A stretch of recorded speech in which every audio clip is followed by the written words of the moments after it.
As we come to Revelation 17 and 18, the book is going to hit a crescendo. This is like just in a movie. You have the fall of the enemy, and in this case, it's going to be the fall of the devil and his kingdom, pictured in the fall of Babylon, and then the coming of Jesus. But I want to put another picture in your head. It's sort of like all of these wires of theology come together in a fuse box, and there's many wires, and they're all multicolored wires, and you can't see where they've led from, but they're all color-coded, and you have to sort of put them together into the fuse box. And the problem is they're all leading to so many different theological places, and depending on how you color-coded them, depends on how you connect them. And it's maddening through the centuries. And different theologians have color-coded them different ways. And the way it normally happens is commentators will say, well, you can wire them this way, and you can wire them this way, and you can wire them this way. And as you read through the commentators and the commentaries, you just go crazy, and sooner or later the commentators will just punt. They'll give you so many different varieties, or they'll just ignore the hard questions. Now, I'll let you in on a secret. I decided before I even started the series that I wasn't going to do that. I've done that in the past, but I color-coded very particularly, knowing I was going to hit these chapters, knowing I was going to hit these questions, so that we could match the theological colors with the fuses they go to, so that when we hit these chapters, we weren't going to have that problem. Here's the trade-off. That means you as the Bible student are going to have to figure out the different positions that I'm not discussing here. But what we get is clarity as to what is here. And so that's the trade-off that we get. So what do I mean by that? There's certain things that I have said through this study. For example, I've said that the church is the church. Don't read the church backwards into Scripture. Don't read the church backwards into the Old Testament, for example. I've said the rapture of the church, for example, pertains to the church. It is before the tribulation, and this is not the same as the second coming. The second coming pertains to Daniel's 70th week. It is a prophecy that was given to Israel. It takes place after Jacob's troubles. It takes place after the Great Tribulation, and it shouldn't be confused with the rapture. I've said things over and over like history is thoroughly Jewish, so that when John is writing the Revelation, he's writing from a Jewish perspective. He's not writing to a primarily he is writing to a Christian audience, but he's not writing to Christian ears. He's writing to Jewish ears. He's writing in the context of a timeline that has been frozen at Daniel's 69th week and reignited by the signing of a covenant of peace between the Antichrist and Israel, so that when you put your prophetic headset back on, you're listening to a Jewish orchestra of history.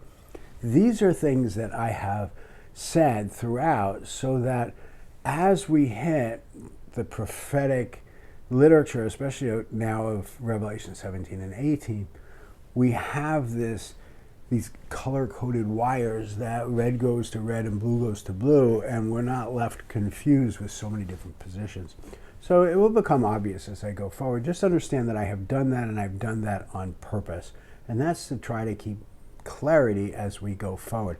And the reason why I've done that is we now have to identify certain characters in Revelation 17 and 18, not the least of which is this mystery Babylon, this prostitute that sits on a beast. We have to identify the beast. We have to identify this Antichrist.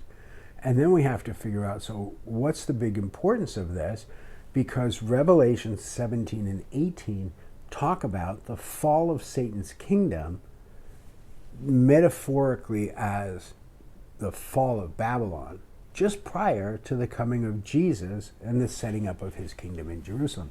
Remember again, something I've said throughout, best lie is a little bit shy of the truth. Jesus is setting up his kingdom in Jerusalem, so the devil has been trying to set up his kingdom in Babylon. So let's jump in. In Revelation chapter 17, the first thing we have to do is begin to identify the characters. Now, the prostitute is the first one we have to identify. And to frustrate you a little more, no one really knows who she is. I am going to take a stab at it, but I'm not going to do it in this video. I'm going to begin to lay the foundation for it, and a couple videos from now, I'm going to give you my guess. But we have to start to look at it and say, well, who is she? Then one of the 7 angels who had the 7 bowls came and said to me, now remember, we're at the end of history. The seven bowls is the 7th trumpet judgment. The 7 trumpets is the 7th seal judgment. So remember, there's 7 seal judgments. 7th is the 7 trumpets. The 7th trumpet judgment is the 7 bowls. The 7 bowls is the end of time, and the 7th bowl is the second coming. That's where we're at now. It's the end of time. It's the second coming. It's not the rapture. It's a different thing.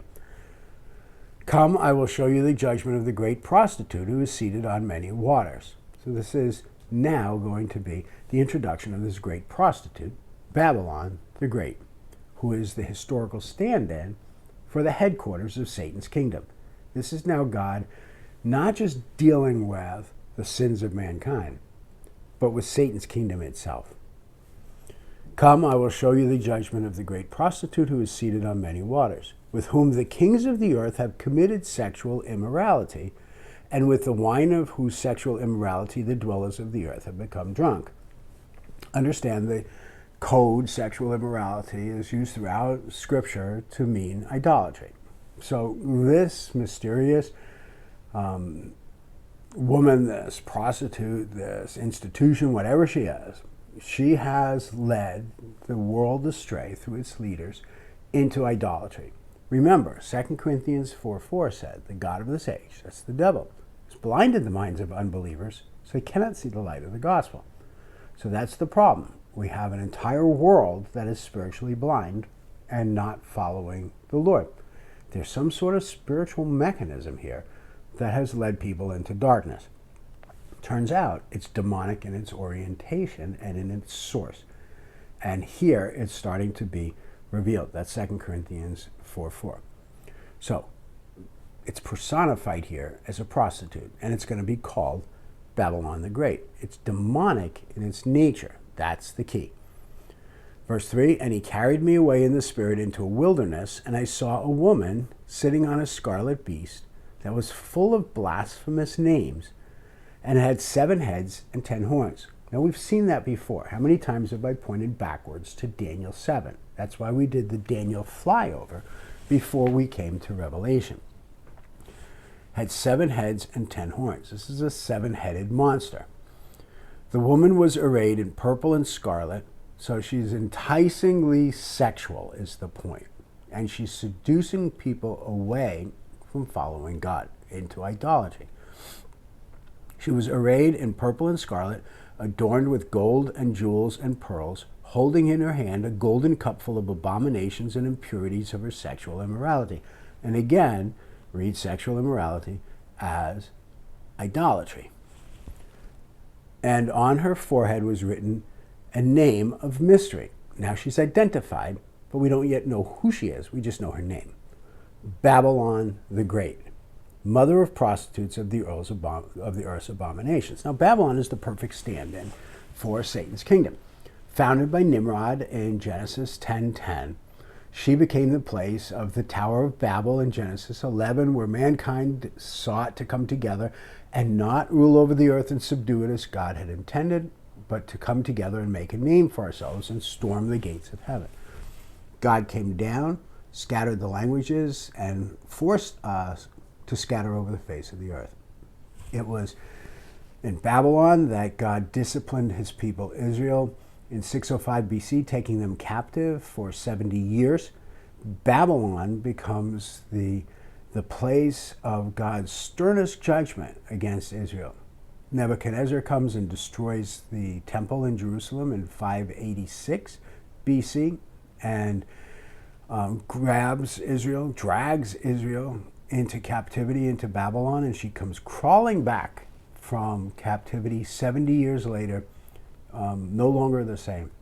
Comes crawling back into the land, no longer with a king, no longer with a temple, builds a rickety new temple, and there she sits, and until the Romans come, but then she's subjugated under the Romans, and never really again returns into the land until 1948. And so the Babylonian captivity is a huge defining element of Israel's history. And Babylon then becomes this picture of God's severest discipline, sort of like sending his people into hell's kitchen in order to discipline them at the hands of the devil, historically, because of her idolatry. And that's the point. That's going to be picked up by prophets such as Jeremiah, and they're going to freely use the image of Babylon as disciplining Israel because of her idolatry. Ezekiel will do the same thing. The prophets will use Babylon as the image of idolatry that caused God to turn his back on his people. So Babylon is the perfect stand-in for the headquarters of Satan's kingdom, used by God to discipline his people. These are huge points, and we'll pick them up later in identifying the prostitute. Verse 6, and I saw this woman drunk with the blood of the saints and the blood of the martyrs of Jesus. It's an important point as we seek to identify who this woman is. Just for now, bookmark the fact that she's killing believers. She's killing those people who call on the name of Jesus. In a little while, we will also see that she's been guilty of killing the prophets. That will become another key in identifying who she is. So, what do we know about her so far? We know that she leads the world astray into idolatry. We know that she kills believers. And we know that she is very powerful in the sense of her idolatry. So when John sees her, this is now still end of verse 6, when I saw her, I marveled greatly. But the angel said to me, why do you marvel? Now, I'm not sure, but I think there is such thing as smart alecky angels. And this is a smart alecky angel. I say that tongue-in-cheek. It's like, duh, why are you marveling? I will tell you the mystery of the woman. Now, he's telling John the mystery of the woman because he expects John to be able to understand. And if we've color-coded the wires coming into the fuse box correctly, we will understand as well. It's not designed to be so enigmatic that we can't understand it. It all depends if we look with the right glasses, so to speak. I will tell you the mystery of the woman and of the beast with the 7 heads and the 10 horns, which carries her. Okay, so we have to identify the woman, we have to identify the beast, and then in a little while in the next video, we have to identify this Antichrist. So, what we have is this prostitute who is riding a beast. And in order to figure out, okay, who is the prostitute, who is the beast, we're going to have another video. Hang in there. We're going to move forward.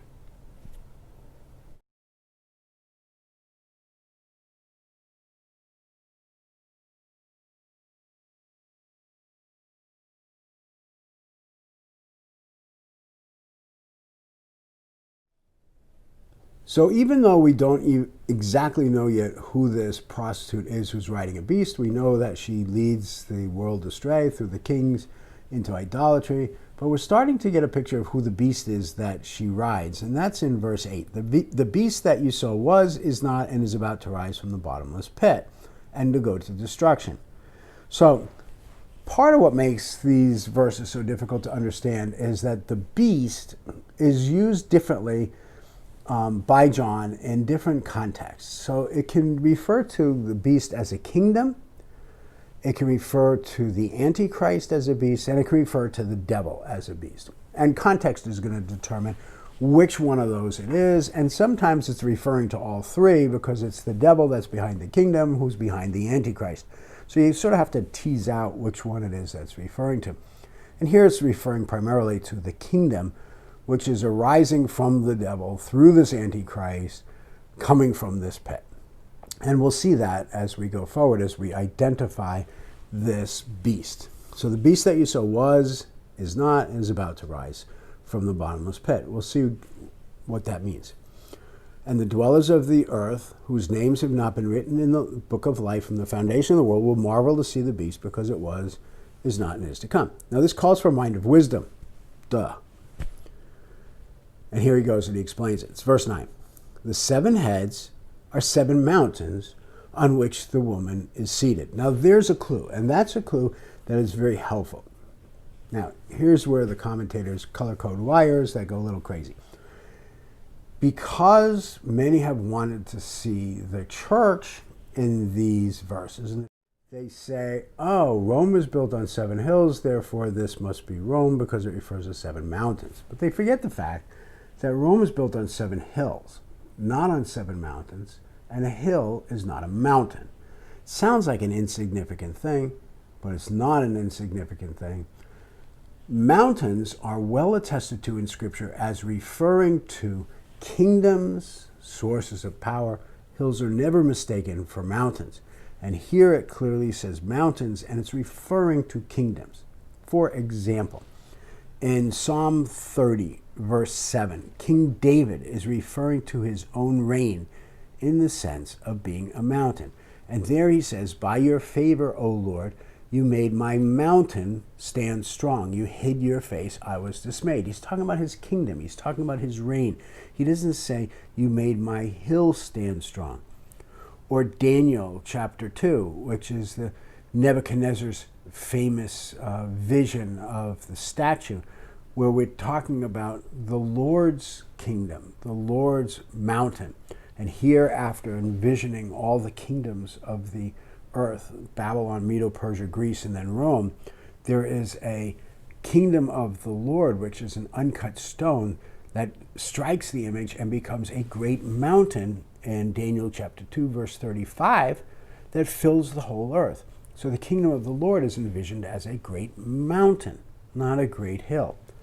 And then, perhaps most germane to what we're talking about, in Jeremiah chapter 51, referring specifically to Babylon, Jeremiah 51 and verse 25, here it says, behold, I am against you, God talking to Babylon, behold, I am against you, O destroying mountain, declares the Lord, which destroys the whole earth. So there's God referring to Babylon as a mountain.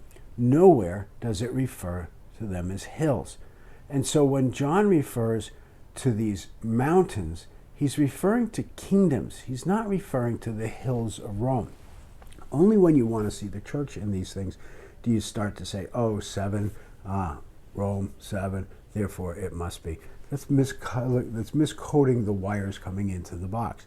That's sort of having an agenda ahead of time. So what happens is, what John is seeing is this beast, which has these 7 heads, which is representing 7 kingdoms. But he tells us more than that. Go back to Revelation chapter 17, and what does he say about it? He says, verse 9, this calls for a mind of wisdom. Again, yeah. The 7 heads are 7 mountains or kingdoms on which the woman is seated. So the 7 kingdoms is not the woman. Whoever this woman is, she's riding these 7 earthly kingdoms. She's hitching a ride on these kingdoms. They are also 7 kings. Now this has created quite a problem in understanding. In the Greek language, there's no way of saying there are also. And so what's happened is it's led more Bible students down a path of saying, oh, let's go find some kings to try to fulfill this prophecy. So they start looking at Roman kings because they want this to fit kings like Nero and Julius Caesar. But the Greek text basically is saying like this. Let me try to do it with my hands. These are 7 kingdoms, like kings, like kingdoms, like 7 kingdoms is really what he's saying. Like, I know what is 7 kingdoms. I know, it's hard to say it in English, but he's not saying 7 kingdoms. Oh yeah, really 7 kings. He's going to talk about 10 kings later, different language. He's really talking about kingdoms. It just doesn't come across well in English that way. He's really not talking about kings at all. And to make it into kings tortures the interpretation, and it just doesn't fit. He's really talking about kingdoms. So push everything else aside. We've got to find out who these kingdoms are. So these 7 heads are 7 mountains. Let's just say there's 7 kingdoms. Okay, so what are they? There's 5 that have fallen, 1 that is, 1 is yet to come. When he does come, he's only going to remain a little while. Now it's easy. Okay, John is living in a time of Rome. Just count backwards. Rome, what was before Rome? Before Rome was Greece. Before Greece was Persia. Before Persia was Babylon. Before Babylon was Assyria. What was the kingdom before Assyria if history is perceived through Jewish eyes? There's only one kingdom that fits that bill. That would be Egypt, because history is thoroughly Jewish. God picked a people, Israel. What's the first kingdom that takes them captive? Egypt. Go forward from Egypt. From Egypt, they're beaten up by the Assyrians, the Babylonians, the Medes and Persians, and then the Greeks, and then the Romans. That's where John stands. 5 have fallen. 1 is, that's Rome. 1 is yet to come. That's the kingdom of the Antichrist. That's the new Roman kingdom. That's exactly what he's saying. It's easy to see if you can understand that history is thoroughly Jewish. So verse 10, there's 7 kingdoms. 5 have fallen. Egypt, Assyria, Babylon, Persia, and Rome. 1 is Rome. 1 is yet to come. The new Roman Empire, and only for a little while. Then he says something really funny, and this is really key. This is the one that is absolutely mind-boggling. Verse 11. As for the beast, now this is a case where it's used as kingdom. As for this other kingdom that was and is not, it is an 8th. It's a different kind of kingdom. But it belongs to the 7. It is a kingdom. And it goes to destruction. It's not going to stand. You know what that means? That means there's these 7 earthly kingdoms. Let me sound them again from a Jewish perspective. Watch this. Egypt, Assyria, Babylon, Persia, Greece, Rome, the new Rome. That's 7. And then this kingdom that has been existing behind the scenes the whole time that this prostitute has been riding. Let me say that again. It's unbelievably important. Egypt, from a Jewish perspective, Assyria, Babylon, Medo-Persia, Greece, Rome, the new Rome. And the 8th one, this beast that this prostitute has been riding behind the scenes all the time. You know what that means? That means that there is a kingdom behind the kingdoms. This is the ultimate conspiracy theory. This is the ultimate deep state, but it's not human. You know what it means? It means that there has been demonic tinkering, alien tinkering on planet Earth since day 1. Deuteronomy 32, 8 and 9. How many times have I quoted it? Let me go back and read it. Deuteronomy 32. This comes after the Tower of Babel, when the Most High gave the nations their inheritance, when he divided mankind and fixed the borders of the peoples. He did so according to the number of the sons of God. He did so according to the number of the sons of angels. He did so, he put the nations under the angels. They've been involved in human affairs since at least the Tower of Babel. That's when the nations started to form. When we decided that we were going to storm the gates of heaven by building a tower for ourselves, God said, fine, here you go. No wonder they were delaying Daniel's prayers, and the prince of Persia was delaying them, and the prince of Greece was about to come. But verse 9, Deuteronomy 32, 9, but the Lord's portion is his people, Jacob, his allotted heritage. But from one nation, Israel, God had a different plan. He didn't turn them over. This is an amazing thing that is happening here. This means that there is something behind the something. Now we've got to identify one more personage before we end today. And that is, go back to Revelation chapter 17. And in Revelation chapter 17, we're introduced to one more person. And pick it up there.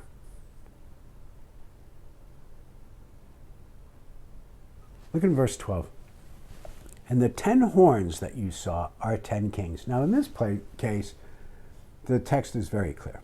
He's now talking about 10 kings. And these 10 horns on the 7 heads of the beast, of the kingdom, are actually 10 kings who have not yet received royal power. So they will come to power. Sometimes it's called a 10-nation confederacy. They are to receive authority as kings for 1 hour. That means a very short period of time. They have not yet come to power. They will during this great tribulation. They will receive power together with the beast. Now this time, the beast is referring to the Antichrist. We see him in Daniel chapter 7. He's the boastful horn that arises among these 10 horns. That's how we know it's the Antichrist we're talking about. Now these are of one mind, and they hand over their power and authority to the Antichrist, to the beast. Now what do? They will make war on the Lamb, that'd be Jesus, and the Lamb will conquer them, for he is the Lord of lords and the King of kings, and those with him are called and chosen and faithful. So we now have more pieces of the puzzle. And so what happens is, we have this prostitute who we still don't know who she is. All we know is that she has led the kings of the earth astray. She has ridden this mysterious kingdom that's behind the scenes, this demonic deep state that's pulling strings on every kingdom of the earth since the beginning of time. We still don't know who she is. And then we see this kingdom behind the scenes. And we know that time is getting short. And we know that there's one more kingdom yet to come, a new Rome. And in this Rome, there's going to be this 10 kings, this 10 confederates. And they're going to give their power to one guy. We would call him the Antichrist. And he's going to wage war with them against Jesus. That's going to be key when we try to figure out who this prostitute is. We're going to do that next time. These 10 are going to wage war against Jesus. But here's the weird part, and this is your hook for next time. This Antichrist and these 10 don't ally with the prostitute against Jesus. They actually hate her, and they go to destroy her. They want to see the prostitute dead. That's a shock. You would think that my enemy's enemy is my friend, but it's not. They desire the death of the prostitute, the one that leads the world astray against God. Why would they ever want that? That's the shock of all shocks. Why wouldn't they want to ally themselves with her? That's a mystery. And when we find out that, I think it would be the greatest shock to the story that has yet been finished. So, we've done a lot. What did we learn? We learned that Satan's kingdom is going to come down. It's pictured in Babylon. And we've got these mysterious personages. We've got this prostitute who has somehow led the world astray into idolatry. We don't yet know who she is. We're building a case, and we'll find out, or we'll make a guess.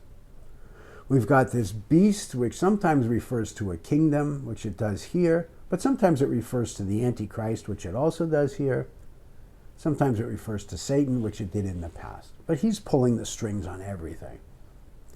We've got these kingdoms, earthly kingdoms that have existed already. From a Jewish perspective, it was Egypt, Assyria, Babylon, Persia, Greece, Rome, and the New Rome. I wish I had 7 fingers, but I can't do it. And then we've got this kingdom behind the kingdom. We've got this kingdom behind the veil. Our struggle's not against flesh and blood. There really is something going on behind the scenes, and there has for a long time. And when the new Roman kingdom arises, there's going to be an antichrist. And there's going to be a war against Jesus. And it's at that moment that Jesus comes back. And we'll be there when that happens. It kind of changes how we look at the day. I mean, you can look at all this and you can say, oh, I don't get it. I don't want to get it. Or we can look at it and stick our head in the sand. Or we can look at it and say, God must have given us this information for a reason. And that reason is to tell us that time is short.